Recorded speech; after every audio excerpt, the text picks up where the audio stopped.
One Thursday, about 15 years into this trade, I had 3 drain pumps sitting on my bench in a row. I had pulled them out of 3 machines that week in 3 different houses. One came out of a Whirlpool. The second was pulled from a Maytag. The third from a KitchenAid. 3 different names on 3 different front panels. 3 different price tags in the store. They were the same pump, not similar. The same casting, the same color plastic, the same part number molded into the side of all 3. I stood there and looked at them for a while. And that was the day I stopped reading the name on the front of a machine and started reading the number on the part. My name is Richard Nakamura, and I fixed appliances in other people's homes for 30 years. Today, I want to show you who actually owns the names in your kitchen, because there are fewer of them than you think, and knowing it changes how you should shop. Nothing I am about to tell you is a secret or a scandal. It is all public, it is in annual reports, and it is perfectly legal. It is just that almost nobody bothers to look it up before spending $2,000. Let me start by being straight about my own title, because you deserve that in the first minute. I said 4 companies. That is true of the names you grew up with, the ones that have been in American kitchens for 2 generations. It is not the whole market, because 2 more giants, LG and Samsung, are enormous, and they are their own corporations. Call it 4 families of familiar names, plus 2 more that stand on their own. The point stands either way. When you walk down that aisle and see 20 badges, you are not looking at 20 companies. You are looking at about 6. Here is who they are. The first is Whirlpool Corporation. They own Whirlpool, obviously. They also own Maytag, which they bought in 2006. They own KitchenAid. They own JennAir. They own Amana. They own Roper. The plain machine, the mid-priced machine, and the premium machine sitting 12 paces apart on that floor at 3 different prices frequently belong to the same corporation and frequently ride the same platform underneath. That is why my 3 pumps matched. Let me be precise about what that does and does not mean, because people run too far with it. It does not mean the 3 machines are identical. Within one of these families, there are genuinely better lines and genuinely worse ones, different tubs, different motors, different build standards. What it means is that the brand name alone no longer tells you which is which. 2 badges from the same parent can be a good machine and a mediocre one, and 2 badges from different parents can be nearly the same machine. You cannot read any of that off the front. The second is Haier, which is a Chinese corporation, and this one surprises people. GE Appliances, that most American of names, has belonged to Haier since 2016. So does GE Profile, so does Cafe, so does Monogram, and so does Hotpoint. The badge on the front still says General Electric, and the plant in Kentucky still runs. The owner is in Qingdao. The third is Electrolux out of Sweden, and they own Frigidaire, and with it, Tappan and Kelvinator and Gibson. Names your parents would have recognized as competitors, all under one roof. The fourth is BSH, which is where Bosch comes from, and they also own Thermador and Gaggenau. I have told you before that a Thermador dishwasher is Bosch engineering behind a luxury panel. This is why. It is not a coincidence, and it is not a rumor, it is a corporate structure. Now, the numbers, so you can see the shape of it. In the most recent quarterly figures for major appliances in this country, GE sat at about 16.5% of units sold. Whirlpool was around 14.5%. Samsung was around 12.5%, and that was after the steepest drop of the quarter. LG and Samsung lead by volume in refrigeration and laundry. Add those few up, and you have the great majority of everything sold in America. It is worth saying what LG and Samsung actually are in this picture, because they are not the same kind of thing. They did not assemble themselves by buying up old American names. They are enormous Korean electronics corporations that walked into this market and took a very large share of it on their own in about 20 years, which is its own kind of remarkable. They are single companies selling under their own name, which at least means what you see is what you get. Now let me give you the purest example of the whole business, and I mean this as history rather than an accusation. Kenmore. For 2 generations, Kenmore was the appliance in the American house. Your parents had one, and it ran forever, and that memory is real. But Kenmore never manufactured a single appliance, not one, ever. It was always a badge placed on a machine built by somebody else. Whirlpool made a great many of them for over 100 years. Others were LG, others were Frigidaire, or GE, or Daewoo, or Panasonic. It was a very well-run badge, and for a long time it was a good one, because Sears was big enough to demand quality from whoever built for them. When that leverage went, the badge stayed, and the standard behind it moved. Now I have to correct myself in public, and I would rather do it here than have somebody find it in the comments. In my video about refrigerators, I named Fisher and Paykel as one of the 4 brands I would buy. I stand by that. They build a good machine, and the reliability data supports it. What I did not tell you, because I did not know it when I made that video, is who owns them. Haier bought 20% of Fisher and Paykel in 2009, made a full offer for the rest in September of 2012, and by that November, the company was delisted from the New Zealand Stock Exchange. Fisher and Paykel is Haier, the same owner as GE. Does that make it a bad refrigerator? No, the machine is what the machine is, and the service numbers say what they say. But you should know it, and I should have known it. And the fact that a man who spent 30 years inside these machines did not have that at his fingertips is the entire argument of this video. If it got past me, it is certainly getting past somebody standing in a showroom on a Saturday afternoon. Now let me tell you how the ownership actually reaches into your house, because this is the part that matters more than the corporate chart. The first way is price.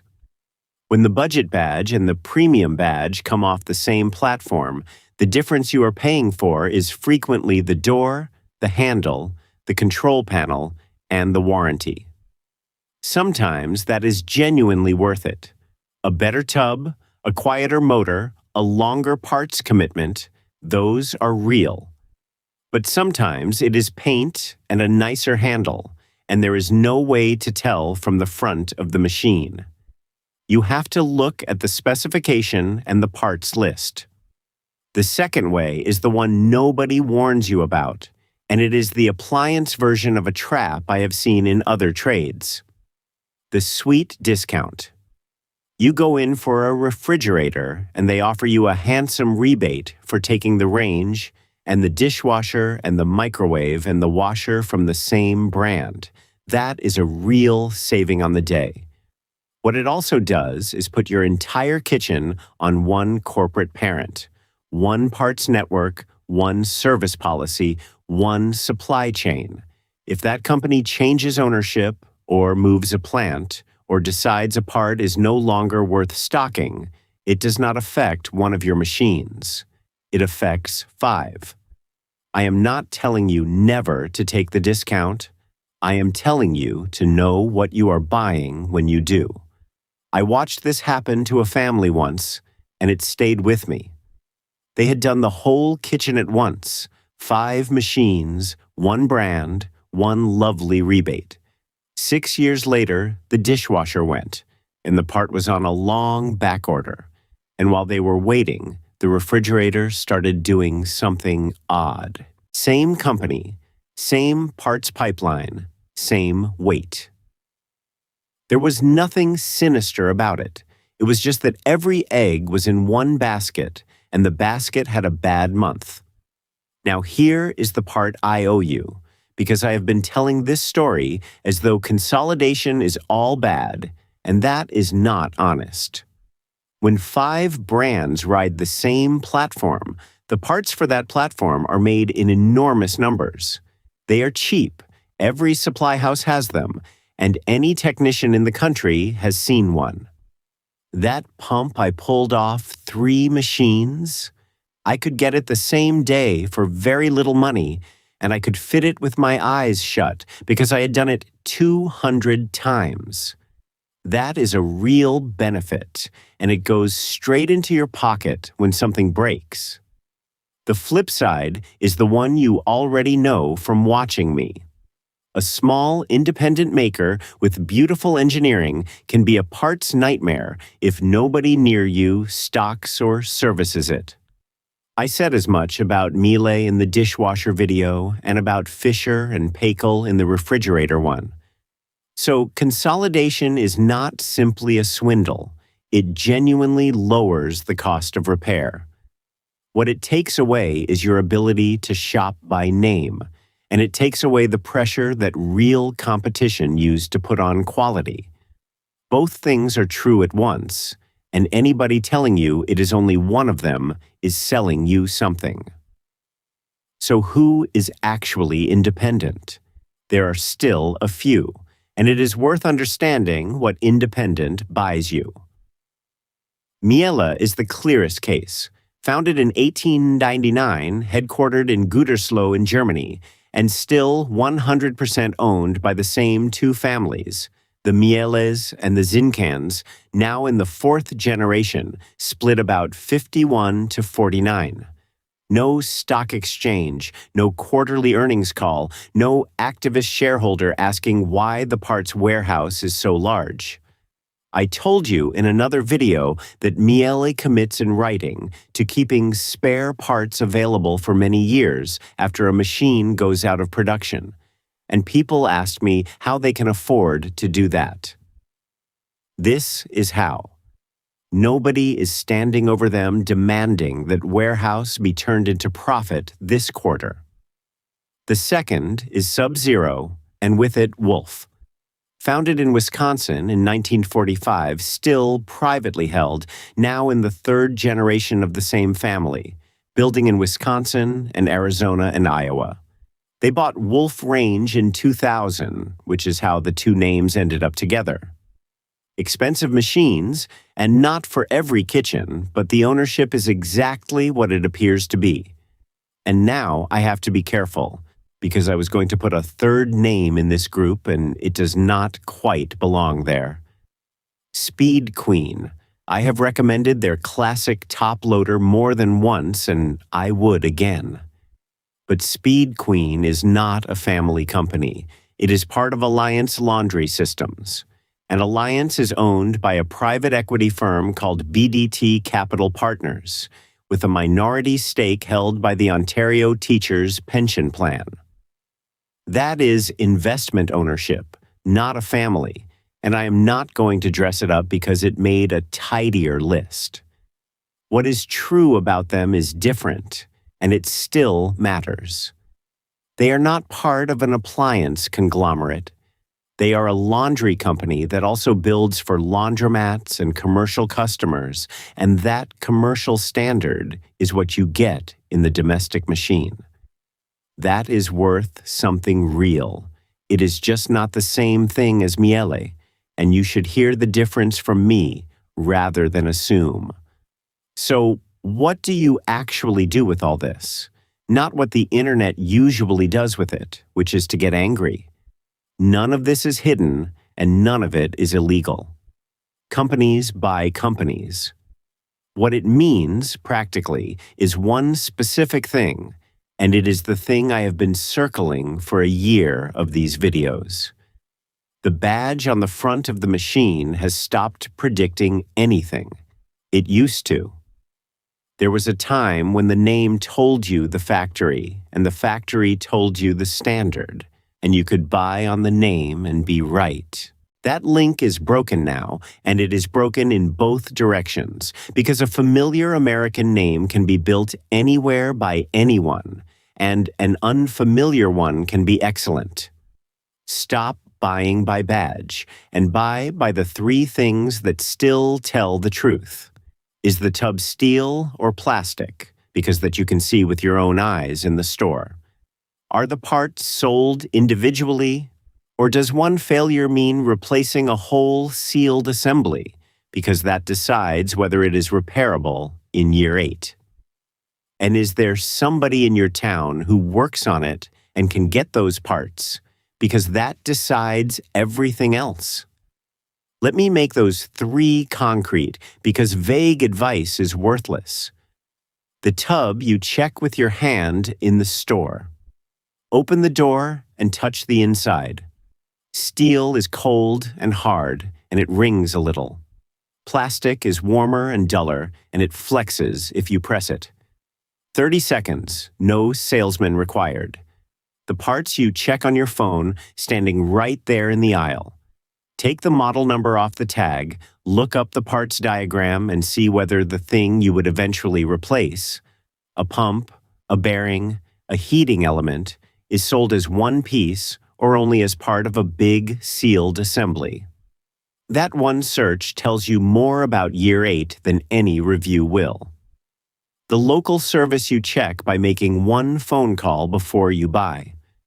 Do you work on this brand, and can you get parts for it? I have said this in nearly every video I have made, and I am going to keep saying it, because it is the only question on this list that nobody else will answer for you. Those 3 do not care who owns the company. They work on any badge, from any parent, in any year.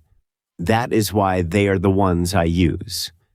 Tell me down in the comments how many brands are in your kitchen right now, and then go look up who owns each one, because I have a feeling a few of you are going to come back surprised. And if you find a match I did not mention, put it below, because between all of you, there is a better map of this than I could draw on my own. I read every single one. My grandmother used to tell me about matinee. It means nothing good should ever be wasted. Not the thing in your hands, and not the knowing of how to keep it.